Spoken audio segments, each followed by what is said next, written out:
ഒരു full automatic washing machine ചെറിയൊരു റിപ്പയറിന് വേണ്ടി തുറന്നതാണ് കേട്ടോ അത്.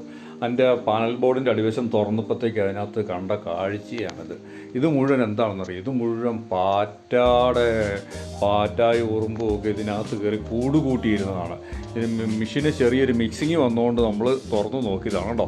ഇതിനകത്ത് കൊട്ടക്കണക്കിന് കോരിയെടുക്കാൻ മാത്രമുള്ള വേസ്റ്റ് ഉണ്ട്. ഇത് 6-7 വർഷം പഴക്കമുള്ളൊരു വാഷിംഗ് മെഷീനാണ് കേട്ടോ. 6-7 വർഷം കഴിഞ്ഞതിന് ശേഷമാണ് ഇത് തുറക്കേണ്ട ആവശ്യം വന്നത്. അത് ചെറിയൊരു മിക്സിങ് കാണിച്ചുകൊണ്ടാണ് നമ്മൾ തുറന്നത്. ആ സമയത്ത് കണ്ട് ഇതിനകത്ത് അപ്പോൾ നമ്മളിത് വളരെ ഇടയ്ക്കിടയ്ക്കൊക്കെ തുറന്നു നോക്കി സർവീസ് ചെയ്യുന്നതൊക്കെ നല്ലതാണ്. ചില വാഷിംഗ് മെഷീനൊക്കെ എലി കയറിയിട്ട് വെട്ടിക്കളയുന്നത് നല്ല ക്ലീനാക്കി വെച്ചിട്ടുണ്ട്. അപ്പോൾ ഇതിനകത്ത് തണുപ്പും വെള്ളമൊക്കെ അടിച്ച് കഴിയുമ്പോൾ ഈ ബോർഡിനൊക്കെ കംപ്ലയിൻറ്റ് വന്നു. അങ്ങനെ കംപ്ലയിൻറ്റ് വന്നത് നോക്കാൻ വേണ്ടിയിട്ട് തുറന്നു നോക്കിയതാണ്.